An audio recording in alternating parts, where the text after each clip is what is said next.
But I'm Bob Sullivan, President and CEO of Fifth Third Bank here in the greater Chicago area. And I can't tell you what an honor, privilege, and pleasure it is to be with all of you this morning. This is something that's very near and dear to our hearts at Fifth Third Bank as we embarked on this idea about 5 years ago of really trying to make a difference in the lives of our military and our veterans, particularly here in the greater Chicago area. So it's been a journey for us, and so many of you have been on that path with us, and we thank you so much for that.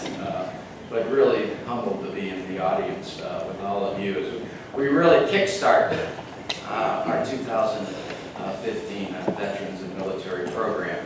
I'm delighted to say we have really now sustained this throughout the year, but over the next 6 months, or next 6 weeks, we will really accelerate the efforts, and you'll hear some of those yet here today. And it all culminates on November 10th and November 11th at Union Station with the career fair and a number of other things as well. So again, great to be with all of you, and really delighted to have Navy SEAL Ed Hiner with us. We met Ed through our good friend Bob Goodman and the FortéONE group, who you'll hear from in a minute, who's been gracious enough to partner with us on this great event this morning. But Ed, as you will find, is an incredible human being, a true hero of this country, and he has written a tremendous book, which I had the privilege to screen and preview a little bit a couple months ago. And it's just an excellent study, dissertation on leadership, management, and I think what you'll find particularly impactful is the manner in which it was written and the way it is presented, and you'll see that when you get a copy of it as you leave today. So we're just delighted to have Ed with us as well, and share some thoughts and comments from his book and from his incredible career as a Navy SEAL. There's obviously a number of dignitaries in the audience today, and too many to name them all, but I would like to recognize a few that have taken the time out of their busy schedule to join us, and that's our good friend Sergeant Alan Lynch from the Lynch Foundation. Sergeant Lynch.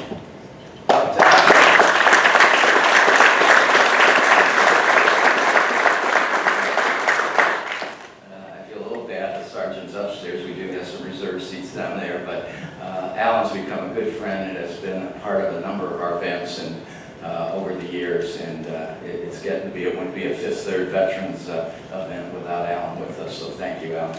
And we also have with us is Major General John Borland. Major General, thank you so much.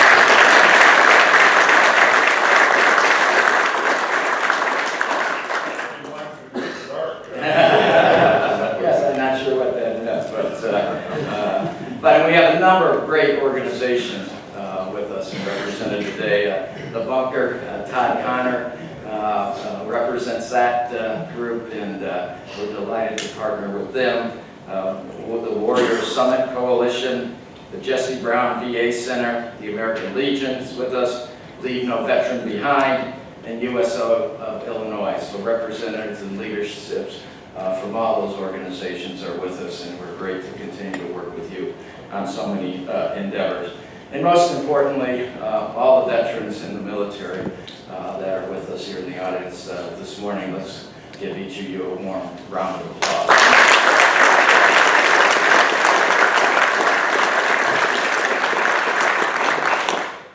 As I mentioned, we'll again host our Veterans Hiring Fair at Union Station. We have partnered with Career Builders. Last year was our first year, and it was a terrific grassroots effort there. We had about 25 companies join us for the fair. We had, I think, 325 in attendance go through the fair, and we worked with each of the veterans in terms of resume building, interviewing skills, even provide photographs for LinkedIn and all the different types of social media job applications processes they are. And we actually had 11 veterans receive jobs on the spot in subsequent hirings beyond that. So we're excited with that. We obviously want to continue to increase that number as well, and we're really excited about the momentum that we have with the career fair at this point in time for this year as well. You know, as I talked to some of you this morning, we've done a lot of wonderful things over the 5 years, raising money for the Folds of Honor Foundation, volunteering at VA centers, and doing many other outreach things which are very important. But as we've gotten more and more involved with this, we really feel that the rubber meets the road in terms of providing education and providing jobs for our veterans. So that is really going to be the focus going forward. And that's why we partnered with the Illinois Patriot Education Foundation. You'll hear from Mark in a moment. But we're really excited about our partnership with them this year. I think we have 3 of their recipients here. Sean, Chad, and Lucas are in the audience, and what tremendous young men they are. And you'll have a chance, if you haven't already, to meet them. And that's where a lot of this money that we'll be raising will be providing scholarships for young men and women such as Chad, Sean, and Lucas. So we're very excited about that new piece of it. We'll continue to partner with War Dogs, which provides dogs for veterans with post-traumatic stress disorders, which, as you know, is an increasingly issue, and we really found the Pets for Vets program very excited. And the city clerk will be with us later today to talk about that as well. So really excited about what's going on between now and November 11th. And I mentioned, you know, our great partnership now with the Illinois Patriot Education Fund that really goes above and beyond in terms of what some of the GI Bill benefits provide in our veterans in this post 9/11 world. So with that, I'd like to introduce our good friend and good partner, Mr. Mark Slavey. Mark?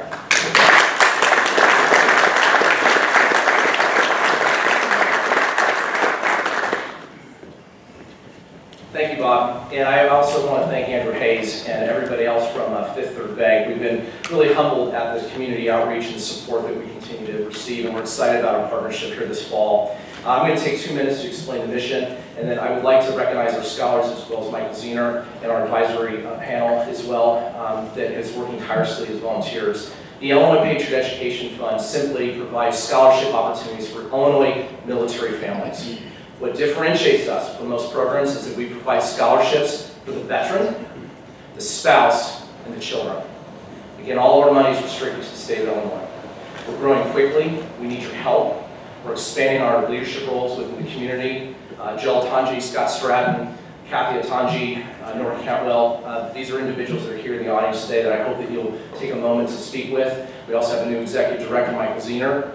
We're very grateful for all the volunteer efforts that many of you in this room have assisted with over the last few years. Will all scholars stand up, please? And Michael, would you please come up? I think it's most important that you hear from them as well. Their voices are really the reason that we're here. So with that being said, I'll have Michael Zener, our Executive Director, introduce them. Please.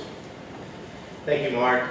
Thank you, Fifth Third Bank. It is such an honor as a Navy veteran to get out of the service and now be able to serve once again. Very appreciative of all of you for this opportunity, because what the need is great.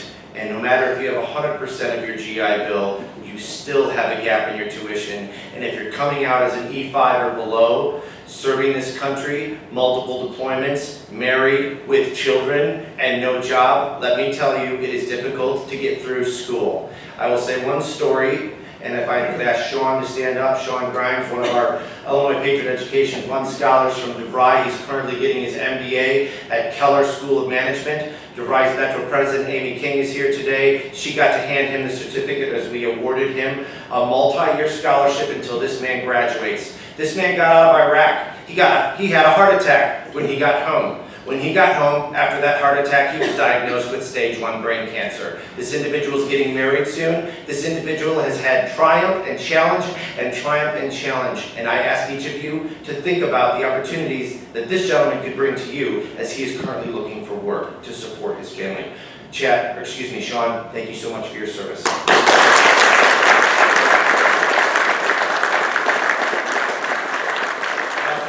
Chad Watson, a prior IPEF scholar who has been our honorary great golf chairman who has helped make Medina Patriot Day a success and our #1 fundraiser to help make it possible to fund 9 new scholars at over $60,000 and change 9 people's lives with repetitive scholarships as long as they maintain solid academic progress until they graduate. One more scholar, we have Lucas in the balcony. Lucas, I'm sorry you can't be down here real quick, but Lucas is going to Northwestern. He served as a Marine, multiple deployments, and he's getting his MBA at Kellogg. These are some of the individuals. We have many. A few that are actual dependents, as Mark stated, children of our individuals who served this country.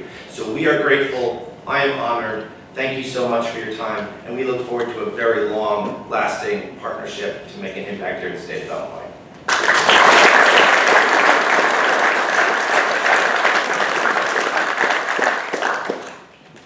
Michael, thank you. And now I think you can see why we are so excited to partner with the Illinois Education Patriot Fund. And again, congratulations to the scholarship recipients. And Sean, I suspect you'll be hearing from the bank by the end of the day. David, right? Well, great. Let me turn it over to our good friend Bob Goodman. And really, we may be the lead guy out here right now, but Bob really pioneered this idea. He's gotten to know Ed over the years, and he came together with us on a number of different creative things, and you should really get to know Bob and his team. There's a number of representatives from FortéONE here with us today, but an extraordinary consulting business strategy firm that if you're in the market for that, I would highly recommend them. But Bob's been a good friend, good supporter of the bank, obviously a very good supporter of veterans in the military, and again, we're delighted to partner with you today, Bob. So welcome to the podium. Thank you.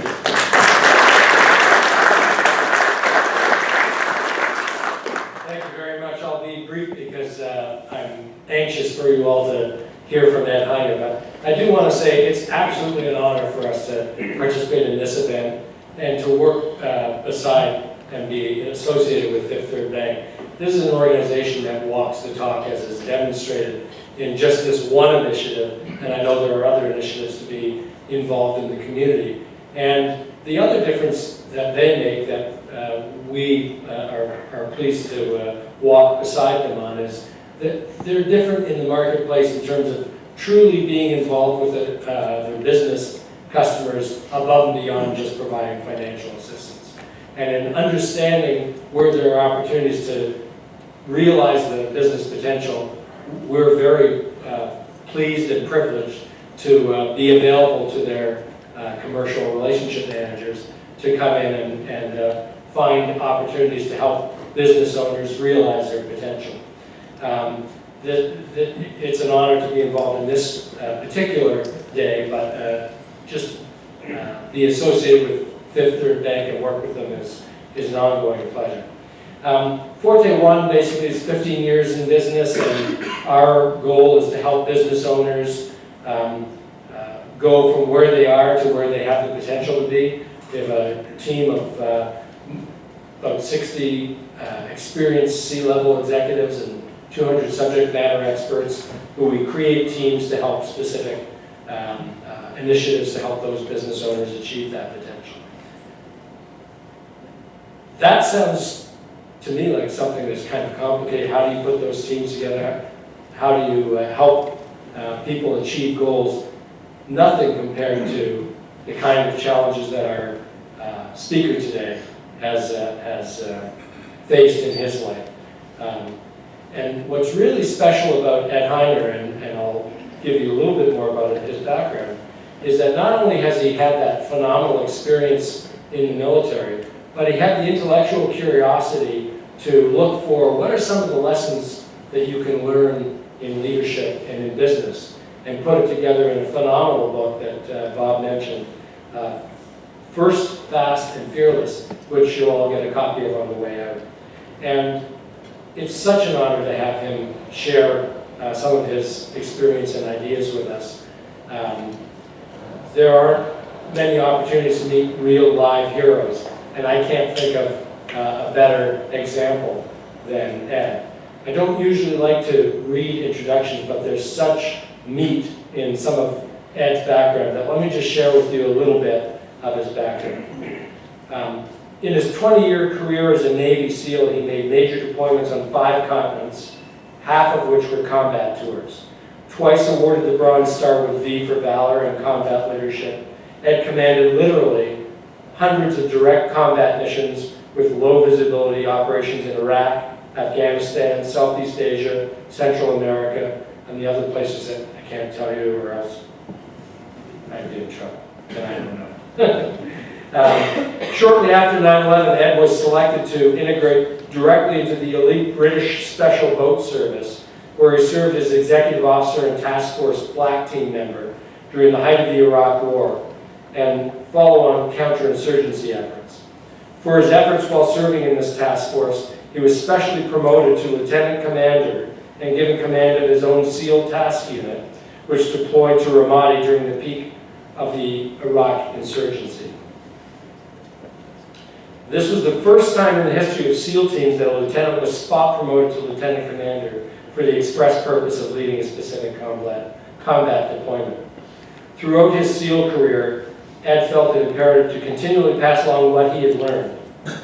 In addition to his combat tours, Ed at various points led all the BUDS instructors, managed all training for West Coast SEAL teams, and was in charge of all SEAL basic and advanced training. This is a real honor and a pleasure to introduce to you Ed Hiner.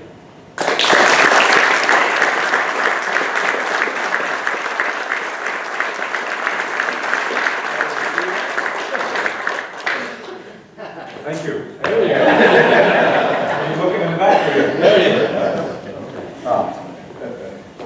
Thank you for the introduction. I appreciate it. And I'm glad to be here. 2005, like Bob was just talking about, I was just getting ready to leave England, and I was part of the Special Boat Service. And we just come back from Task Force Black. Task Force Black is the umbrella organization that you hear about, the Bin Laden and Zarqawi type raids. So we had kind of worked under that umbrella while we were deployed. And I was a team leader for that. I learned a lot from the Brits.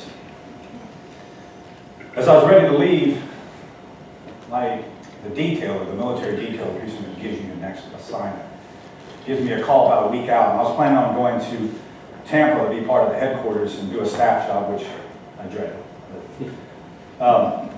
To inform me that he was going to special promote me for a task unit commander position. And like Bob said, it's the first time in history this was done, and I was very excited about the new job. So within 1 week, my wife and I packed up the stuff, shipped it out, and we were setting in Virginia Beach. Now, at first I was excited, as you can imagine. I mean, you're first time promoted, and it was a big deal to be a lieutenant promoted for this type of position. It used to be a commander position, 2 levels above me.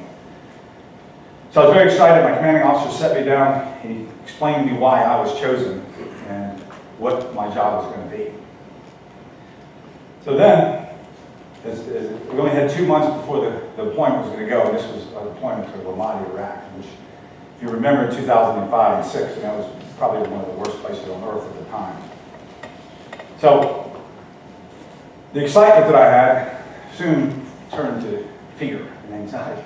I can tell you, I was probably the scariest I've ever been in my life, is knowing that I had this size of a task unit, 120 people under my care, and I didn't know. And even worse, they didn't know me.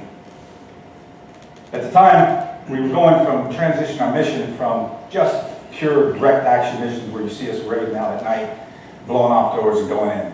Now we were transitioning to what's called combat advising, joint operations with our Iraqi counterparts, which we had never done, we never thought we would do, to be honest with you. We hadn't trained to it. Our mentality wasn't there. We didn't know any of the Iraqis, they didn't know us. So then, as you can imagine, the fear just heightened in my mind. I was petrified, to be honest with you. I can't describe the feeling that you get when you have that much responsibility. So, before we left, I was sitting at my desk on June 28, 2005, and there's an operation called Red Wings.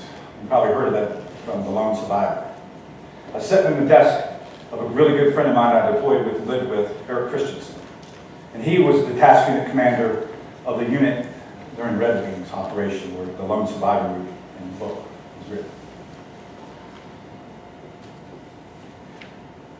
The moment that helicopter carrying Eric and the rest of the crew got shot down and he was killed, I remember collecting all his stuff out of his desk. And I had to give it to his family. So, as you can imagine, what we call in the military, we call it the world of VUCA. It's volatility, uncertainty, complexity, and ambiguity. Chaos is what it really is. I mean, it's nothing short of chaos. So in my mind, I was in probably the most chaotic state I'd ever been. Petrified, didn't have my unit. Most of the people that I was going to deploy with only showed up when we got to Iraq. So we hit the ground, and about a week into it, or excuse me, a couple days into it, we already had our first mission lined up. And it was a direct action mission to go get a known foreign fighter. And I remember we get in, we rendezvous with the helicopters, special operation helicopters that we were working with. There was 2 helicopters going to go in on this target. And the place that we were going at was so bad that we could not move any vehicles toward it, and we could not move anywhere around the perimeter of that compound. We had to basically fly in and jump on the building, on top. So, we're sitting in the desert, we get with our pilots, and we're briefing the pilots, we tell them what we're doing, and everybody gives a thumbs up. We start loading up the helicopters, and you've probably seen the helicopters in the television or wherever. This is kind of the big ramp that comes down the back, big multiple blades, and as you walk up the ramp, there's seating, bench seating for all the troops to line up on. And down the middle, it's like a little patch, it's like an airplane. So as a ground force commander, I walked up to the front where the cockpit is. And the cockpit's open, and both my the co-pilot and pilot were about 3 feet from my head. So I'm sitting there looking back down the helicopter to the troops that were in the plane, in the helicopter. You know, and everyone's silent, the helicopter blades are turning, and the helicopter has a certain little pitch to it when it's not under power, the blades are going. So the helicopter's rocking back and forth, and you got the jet fuel smell that you smell at the airports. And I was sitting there, and I was absolutely petrified. I was petrified and scared for my own self, and I was scared that I was going to let everyone down. And I'll just never forget that feeling. As the ramp's coming up, we're getting the bird ready to take off. We're about 5 to 7 minutes from blowing out the door and going into the fatal funnel, as we call it, the unknown. So that ramp comes up, and I'm looking through my night vision goggles, and I see all the troops lined up, weapons, all the gear on, the little glow that comes out of the side of your eyes from your night vision. And I clicked in my headphones to the pilot's headphones so I can understand, get situational awareness, what's going on. So the pilots are doing their last check. And one of the last things they said before the bird gets under power and takes off for this operation was they said, they were checking in, and they said, and I'll never forget this, when the man said it, the pilot said it, he said, I have 24 souls on board. So at that moment in my life, I realized what my purpose was, as a leader, what I was meant to be. And not to be any kind of bravado, steely-eyed Navy SEAL killer or any of that kind of thing, but at that moment, I literally had no more fear. I felt like I was a different person. I felt the blanket of warmth that I said, I knew I was there as their leader, as their protector. It wasn't about me. So going off on that first mission that night, even though I'd been in combat before, I had nothing but a great feeling in my stomach and heart. It was good. So forward 2 years from there, I became the training officer for the West Coast prior to deployments. And these deployments require a lot for all the SEAL teams. The SEAL teams made me the training and readiness officer. The training, obviously, man, train, equip, do all those kind of things, shoot guns, blow stuff up, whatnot. But we also became the readiness officer. The readiness officer is a blanket term that we use for everything that we don't describe over here. This is it. So you're a do everything guy. And one of the things we had to do is that we've been in sustained combat for quite a few years. So we had to figure out where the pressures on this force was going to alleviate.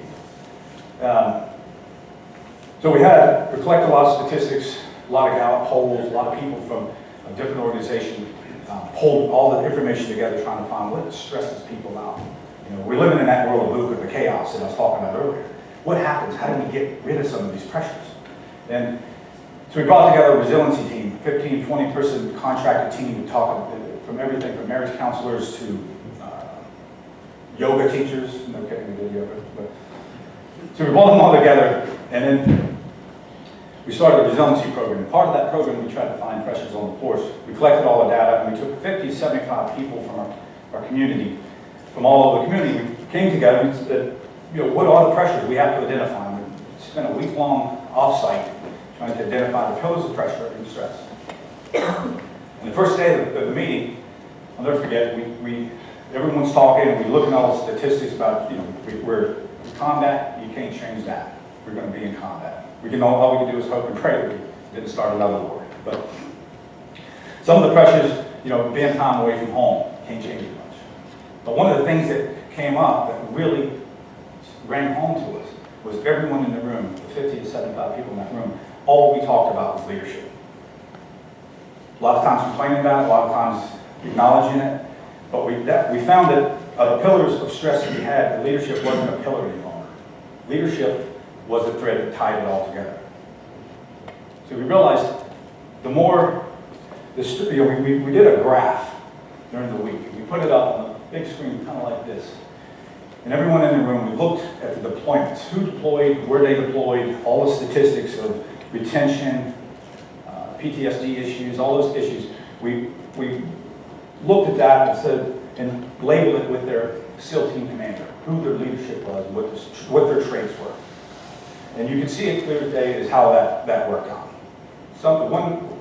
I'd say most of it was really good leadership, but on some occasions where the leadership was a little self-serving, you can see the statistics just shoot through the roof. One SEAL team alone, every officer, when they redeployed, every officer resigned or transferred. So we knew leadership was a big issue and we hadn't really resolved it. As a SEAL team, we didn't know who we were. We had never really defined who we were and how we lead and what we do. And one of the last things I found when I was working with Walter Reed in operational stress control for the Navy, I found a mental health survey that comes out of Iraq. Every guy, lady, and man that comes out of Iraq, for the 2-year period, had to take this anonymous online survey to say, how they're sleeping, what were the living conditions, how much combat they saw, all these things. And one of the things that rang out at me when I was sitting with this psychiatrist discussing this is that one question halfway through the document was a question about leadership, and it said, how do you feel about your leadership? And there's only 2 questions, or 2 answers. Favorable, not favorable. And this is 120,000 people. It's a large poll. So the ones that looked favorable toward their leadership, we looked at. The statistics came out to be 17 and 20%. 17 Army or Marines, 20% Army had red flags popped up in their record for some kind of stress-related disorder when they felt favorable about their leadership. And that's in a high combat situation, and that's probably expected. Now the other group, the ones that said not favorable, 40 and 44% popped positive for red symptoms of post-traumatic stress or stress-related disorders. So we knew leadership meant something. Even though we've been preached it all our life, we knew it meant something more than what we thought it was. So I dug into all the ideas of what leadership were from the surveys, understanding what happens under extreme stressful conditions. I'm sure it's much like the banking world. I mean, there's a lot of pressures on the outside that influence how our thinking, how we operate as a team. So I broke it down for the SEAL teams in 3 parts, and we like 3s, and we're simple people, so we kind of keep it simple. So the first part I'm going to talk about is, we call it the brand of leader. Who is that person? Person on the stage. Who is it? What do we believe as leaders? What do we believe as an organization? Second part, we'll talk about the brotherhood. What does an effective elite team really consist of? And I only use brotherhood because we don't have any women yet. So that's coming. And the third part is the battle rhythm. What conditions we set as leaders to let our teams thrive and do better.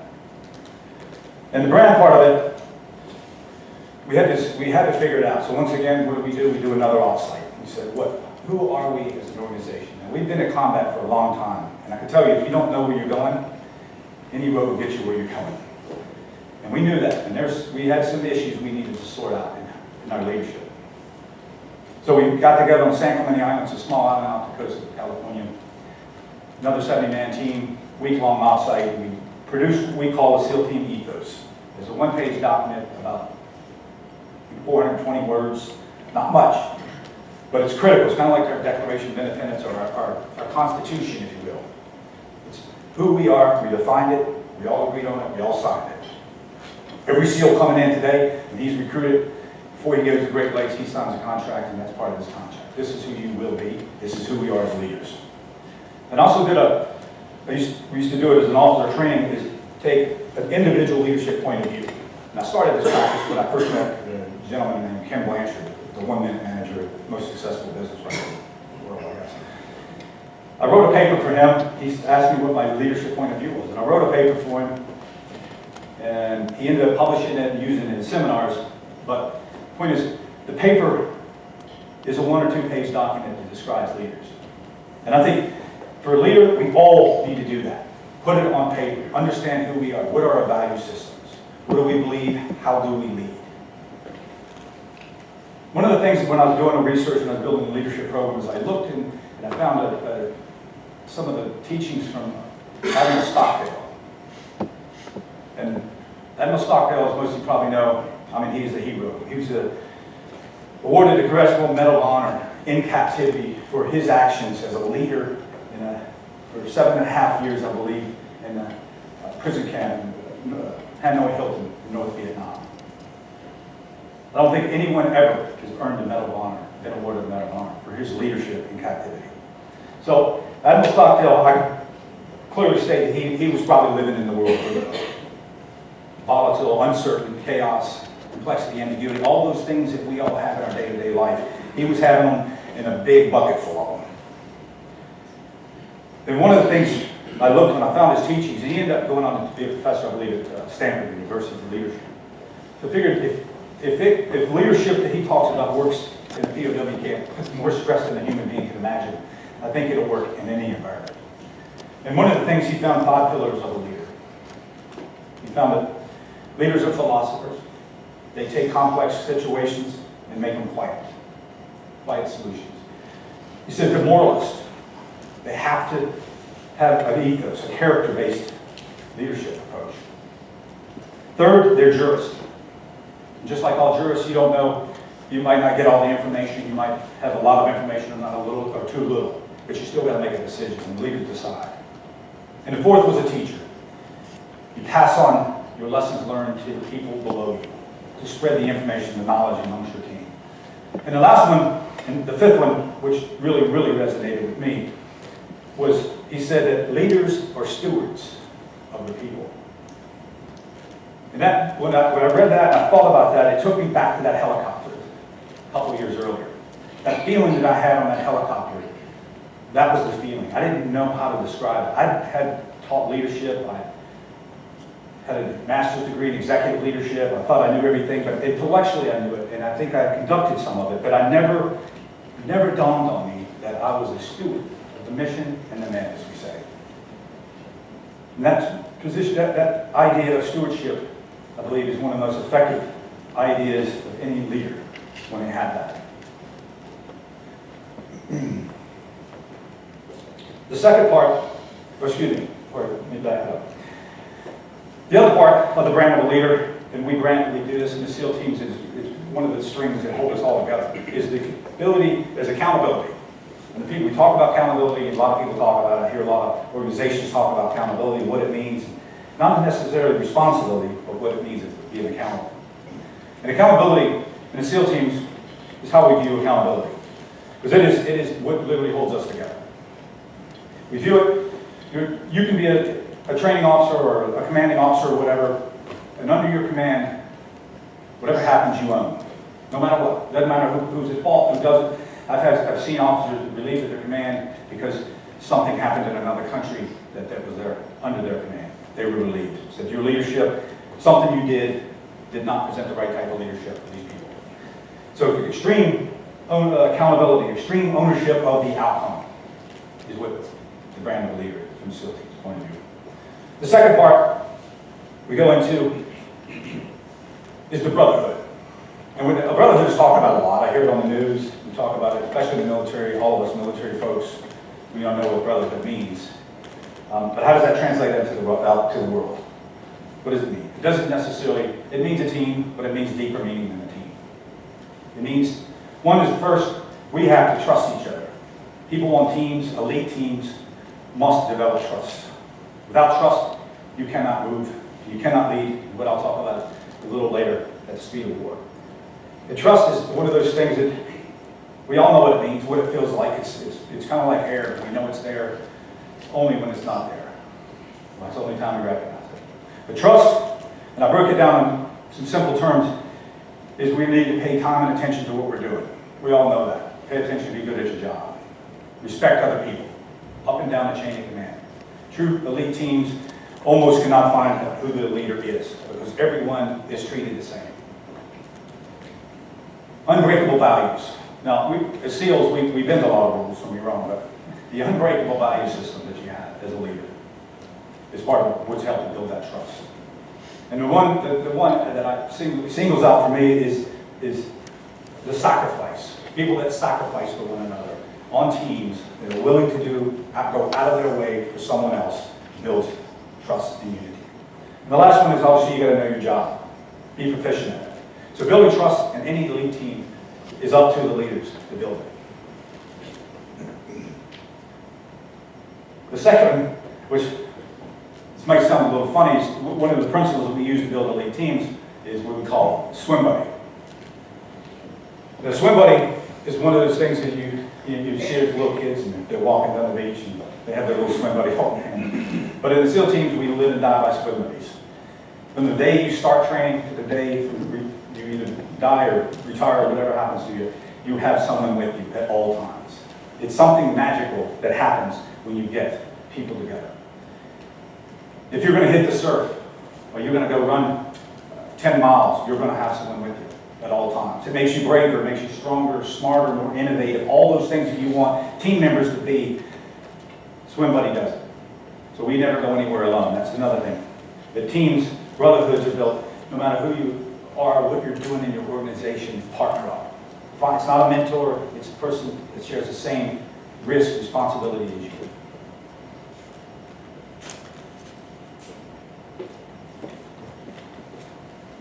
The third part I want to talk about is that we've learned, back it up and get ahead of myself. The other part about elite teams and what we do as leaders, as a steward, that I mentioned earlier that I felt in that helicopter, is that we build, in my mind, when we're building teams, we build them in the military, everywhere you go, no matter what you're doing, say you're moving through the jungle or whatever, when you stop, you form up a perimeter. And that perimeter is the shape of a circle, depending on the terrain. But that perimeter is your strength. That's where all your strength lies. All your firepower is facing outwards. At any moment, any kind of attack, you can fight in unison hard. Anything inside that perimeter is the good stuff. That's where, when you come inside the perimeter, if you're in the jungle and you stand out there for a long period of time, you come inside, that's where you eat. That's where you might change out your dry suit, your wet suit, or whatever, but that's what you do inside the perimeter. And true teams build perimeters. And in SEAL teams, we live by our ethos and our leadership points of view. Those are gospel to us. We build trust with people, we respect each other, we do all those things that teams do, and that's what we consider inside our perimeter. Hard work, honesty, respect for each other. Everything outside the perimeter is an enemy. And the only way you get out of the SEAL team is you earn the right to get kicked out. We've only kicked a few people out, but they earn it. And that means they jumped outside of that perimeter. They either were toxic, they lied, cheated, stole, whatever that may be. So teams do that. They keep their perimeter tight. So they protect their teams. And it comes back to that stewardship. As a leader, I see myself as a guardian. I'm guarding that team from any damage that's going to come to them. And I can tell you, when you take that role as a leader, it will relieve most of your stress and fear and anxiety.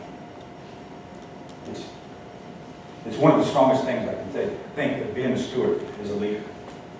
And the last part of our teams that we promise, and we'll make this promise to every single person that shows up and willing to fight, is that there was no man left behind. And every military unit in the world understands that concept. You get hurt, you get lost, something happens, we're coming to get you. No matter what, we're coming to get you. And true elite teams develop that concept. They don't let people swim alone. They get a swim buddy for them. They come after them, they aid them, they dare to help, respect, and trust them. So don't leave anyone behind. Last part of the brand, the brotherhood, and then I call it battle rhythm. And I call it battle rhythm. Military people have heard that term, and I think it's one of the perfect terms because battle rhythm, you know, every culture since man was made or developed or whatever we were, every culture's had music, right? Music resonates with people. And I love the quote, Friedrich Nietzsche, the philosopher, says that those seen dancing were thought to be insane by those who could not hear the music. Like, that's a good point. That's interesting. Because a lot of elite teams sometimes don't look like it.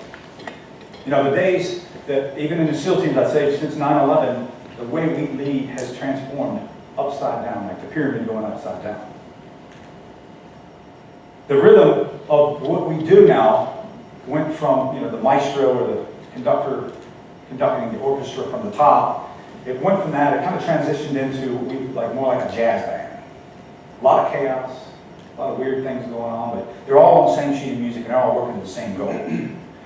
So that leads up to what we call in command, out of control, leading at the speed of war. And some of you may be familiar with this story, but it was a great way of putting what it meant to be in command and out of control. Because normally you hear military saying they're in command or in control, command and control. Well, long story short is there's an exercise, cost about $250 billion, that's bankers B, just to let you know. $250 billion American exercise. It was a computer-generated exercise in 2002, Millennium Challenge. And the Millennium Challenge was something that was to test America's chain of command with all the new technology and all these things. Test the way we function and do business. Well, there's two teams, and Van Ripper was a famous general that was a guerrilla warfighter in Vietnam and whatever. He took the bad team, the red team. They hired him on as a contractor. The blue team was America. Generals, admirals, all the people, the staffs, huge, huge exercise. And Van Ripper took a different approach. The American blue team took the approach that here's the pyramid, I'm in charge, everything goes up and down the chain of command until they create so much bureaucracy that just, you know, the enemy votes and then the mission's over before they ever get out the door. And Van Ripper took the opposite approach. Van Ripper, the red team, understood leadership in those kind of VUCA environments, those nasty environments where the enemy, as I say, the enemy has a vote. You know, like the marketplace has a vote. You know, the market crashes or something happens, things change quickly. And to fight that bureaucracy, he understood, like Napoleon understood, that no commander or no general actually knows what's going on the ground. So you got to build that first, a brand of a leader that you can trust, build tight brotherhoods that you can trust. People respect each other and willing to go the extra mile with accountability.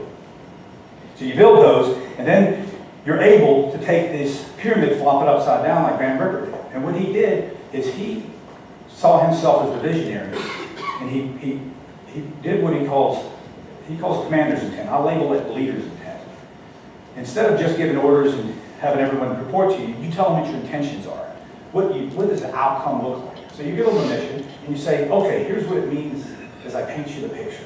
This is what it means to me. This is what it means to the mission that we're doing together. So then you don't get the bureaucratic processes up and down the chain of command.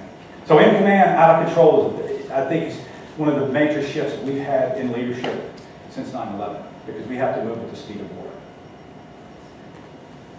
So the last thing, part of the battle rhythm is, and most people overlook this. I talk to people about leadership all the time. They say, give me some of the secret sauce. Okay, the sacrifice, that, to keep those. Secret sauce, is humor. Having fun. I mean, it may sound funny, but in SEAL teams, we're kind of a bunch of clowns. I mean, we say it's too serious of a business to take too serious. So I'd say that anyone that has, obviously everyone in here is in a leadership position, just make it fun. enjoy it.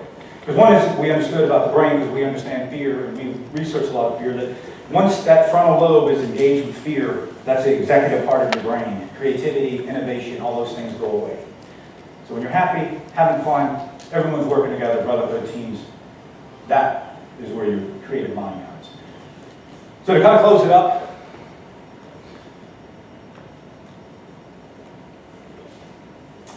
as you go back, I'd ask everyone, as you look at what brand of leader are you, I'd ask everyone to redefine yourself as you do it. Get inside that helicopter, wherever that helicopter is for you. Look down there at your people. What is your brand? What do you represent? How do you build your teams? How do you treat them? Are you protecting them? Is anyone being left behind? And then find that rhythm, whatever that rhythm is. And when you can trust your people and you can push down authority to a bottom level, and get that rhythm within your team. Because leadership is hard, and we know that. Everyone in here knows it. It's not an easy thing to do. And the higher you go, the harder it gets. So when you're a leader and you understand, and from a steely-eyed Navy SEAL, you understand that we all get knocked down.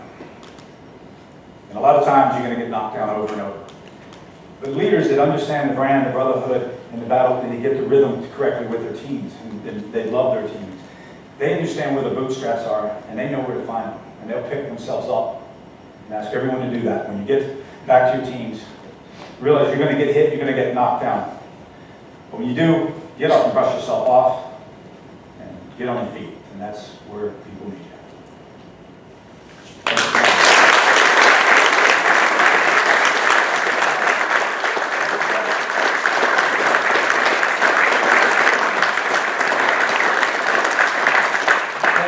Very much, Ed, and we'll thank you more appropriately in a moment, but we have some time for some questions, if there are any. And let me start by just asking a little bit, you talked about rhythm.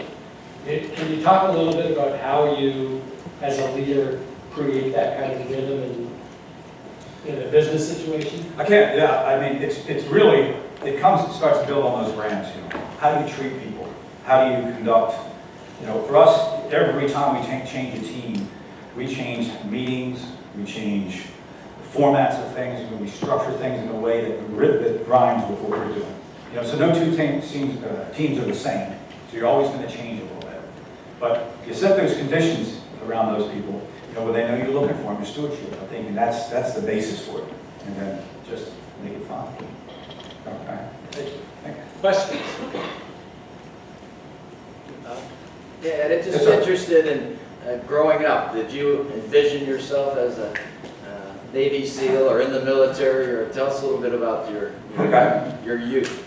Well, I did not plan myself to be in the military. I didn't know anything about the Navy SEALs until I met a SEAL in Virginia Beach, and it changed my life. That moment, I went back, hitchhiked back to Richmond where I was going to college, and signed up. But yeah, growing up, my parents were the 60s generation. They were a little bit hippie-ish, so the military was out of the question for me. But yeah, I found that one person. He told me what he did. I never knew what a Navy SEAL was. In 1990, and I'm like, that's what I want to do. And I love it. Thank you, sir. Quick question. As a special operator, I'm sure you understand the value of having resources and assets to play wherever you operate. Can you help some of the business folks in the room better understand how to engage and utilize resources and assets as opposed to just the tenets of leadership? Yeah. I just did this with an energy company. We have fusion cells. And we had all of our deployments and resources, right? That's always an issue. Something, always short people, training, or something. Something's always lacking. So we hold fusion meetings for that direct purpose. We'll get all departments together and come up with a plan that actually meets the mission. And a lot of companies, I was working at this energy company, and I realized they had 27 silos, and they were true silos. And they had never been in the same room and spoke to each other. So they found themselves cannibalizing off of someone else's resources to help their division, but not the mission. So fusion meetings, getting together, coming up with a collective plan. And when you do that, and it goes back to that understanding that perimeter, that ethos, that if little Johnny and little Billy aren't playing fair, then we're going to find out which one's not playing fair. Does that mean? My mother-in-law used to say, she would say, she was a preschool teacher, and she used to let one kid cut the cookie and the other kid decide what piece. So in our fusing cells, it's like that. It's like when we come up with a collective plan, and we'll let, if you want all the assets, you don't get to pick what piece of cookie you get. So fusion meetings, I think, is a really good opportunity for that. Ed, would you comment on rules of engagement as they apply from a military context, where they can both be vexing and also enabling, and how they translate over into civilian endeavors? I think in large measure your greater comments have done that, but if you want to just focus on ROE, I would be grateful. Whew, that's a hard question. Well, the rules of engagement, obviously in the military, you hear that on the news a lot, but how, when, and where can you shoot someone fatally? And I think maybe the analogy that I would have for that would be rules of engagement on how you conduct yourself in any team environment. What you do and what you don't do. And actually, we post those on the walls of all our task units. Literally, it will say, I know it sounds a little strange, but this is a family environment. We're all equal. We all suffer the same risk. So rules of engagement, how you conduct yourself, toxicity, all those things that would apply to a business world in a team environment. Is that? Fair enough. Thank you. Last question, please. Anyone? There we go. Sir, Yes, sir. did you feel at the moment when you were at the helicopter ready to take off that, and you mentioned rhythm, was that your moment of flow? That you, Hello, I like it. that was your moment of clarity? Because in the business world, I think that when teams are in sync and we all come together as a unit, no matter where we are or what sector, how would you define that moment that you experienced as being I believe flow? it probably hits the flow, the rhythmic moment where you just know it's right. It's sinking. For me, it was understanding my purpose was not me. And once I left myself, and I said, this mission is more important to me with the people that I'm with. That once you, what's the expression? Another Nietzsche quote. He said, once you have a why, you can do anyhow. Okay? Yes, sir. So we all have the same whys. Thank you. Well, we have one more person that come up before that on behalf of FortéONE and Fifth Third Bank especially. We're honored to have you speak to us, and it was. Thank you. Appreciate it. Thank you.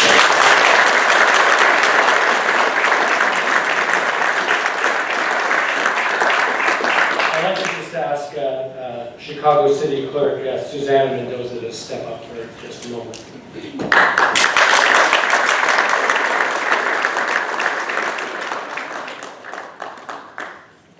Well, thank you so much for your service. I think he deserves a resounding round.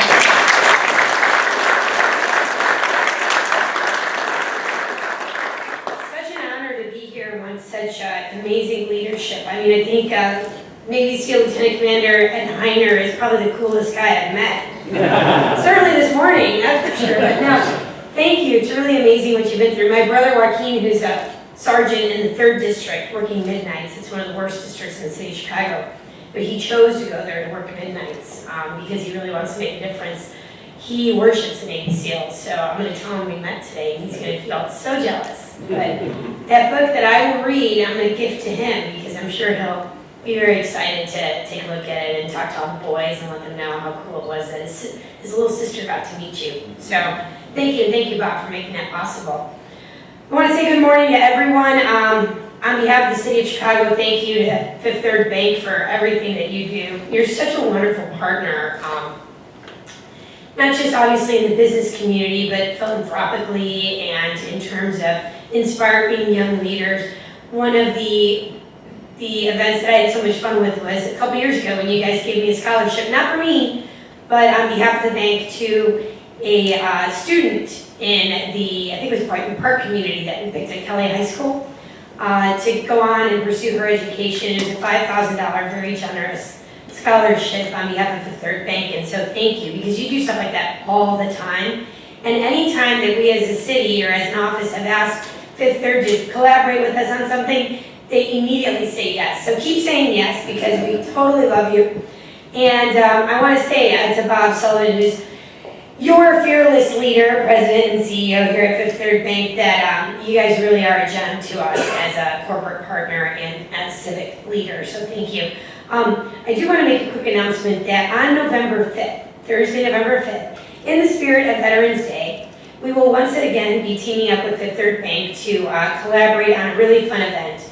From 12 o'clock to 2 o'clock, I think Chuck has a little poster that, or Bob has it, he'll show it, that we'll be putting around all over the city and stuff. But basically from 12 to 2, we will be doing a Pets for Vets event in collaboration with Fifth Third Bank and the Anti-Cruelty Society.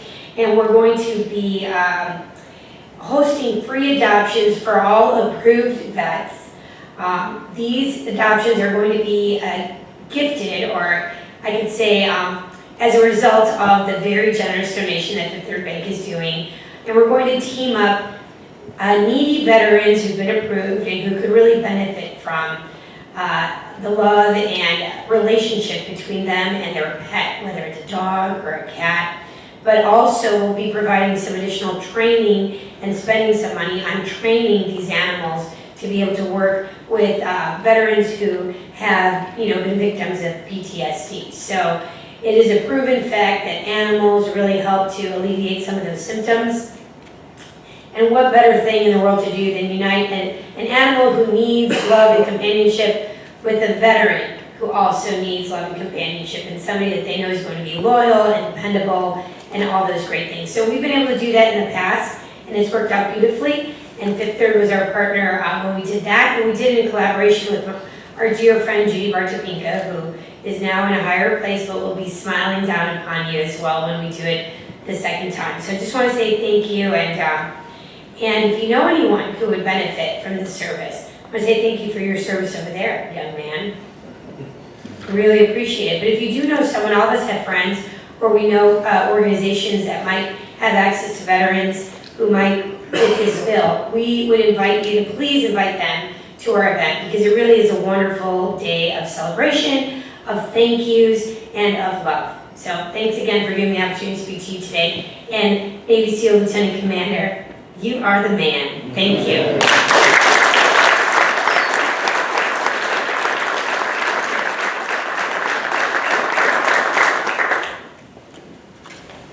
Well, as I said at the outset, we would start on time and end on time, but thank you so much. We think it was an absolutely superb morning. Ed, your comments were absolutely terrific, right on point. I'm excited to go back with our team, talk about the brand of the leader, the brotherhood, and our battle rhythms. And the banking industry is a little challenging day, but nothing but you and your brotherhood done for us as a country. So thank you, and Ed will be signing books afterwards, and great to be with you all. We'll see you all soon. Thank you.